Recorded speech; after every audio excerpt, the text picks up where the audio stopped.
সুৰেন ফুকনদেৱৰ নেতৃত্বত আৰু ৰাইজৰ সহযোগত চতুৰ্থ বৰ্ষৰ বাবে আয়োজন হৈছে নাজিৰাতি তামুলী পৰ্যটন উৎসৱ।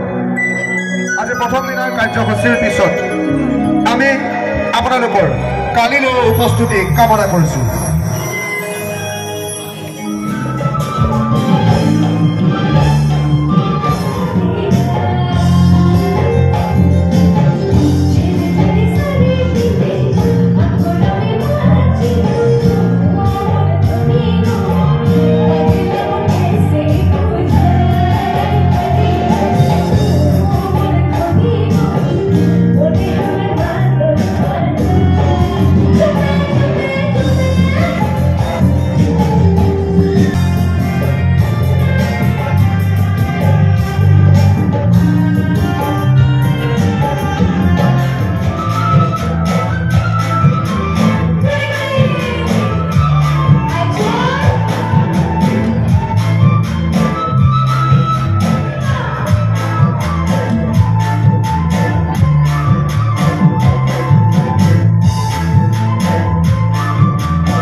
বহুত বয়স হৈছে যদিও খুব ধুনীয়াকৈ নাচি আছিলে। দাদা দাদা এইফালে সুস্মিতা শিখা দাস, আমি সুস্মিতা শিখা দাসক এখন ইমৰাণ গামোচাৰে সম্বৰ্ধনা জনাবৰ বাবে অনুৰোধ জনাইছোঁ। ধন্যবাদ। কি খবৰ, সকলো ভালে আছেনে বাৰু? ৰাইজ যথেষ্ট কম হয়নে?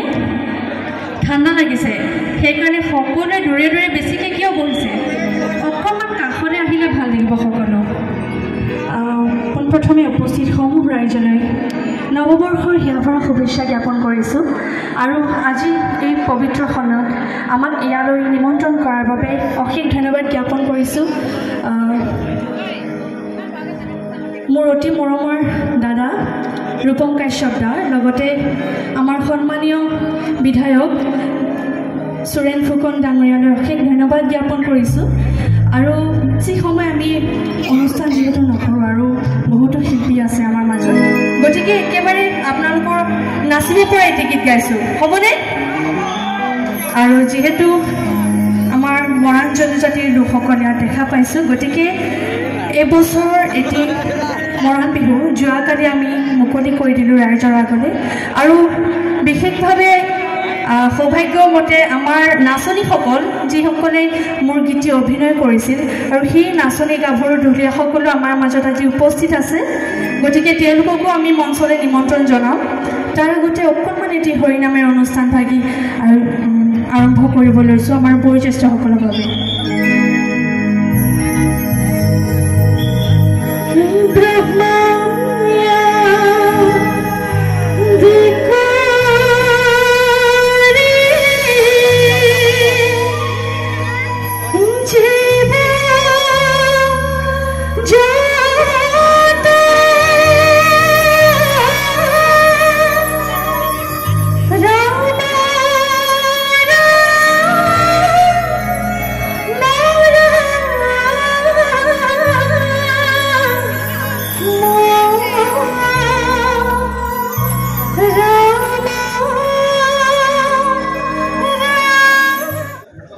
আচলতে আমি গানবিলাক আধা খৰীয়া হ'ল, আমি শেষত আমি শুনাকৈ আৰু এটা যদি আমাৰ মৰাণ বিহু লাগিব ন, নে হিন্দী বিহু নে বিহু বিহু ঠিক আছে, বিহু এটা গাব, বলি এটা গাই দিয়ক দেই। Thank U.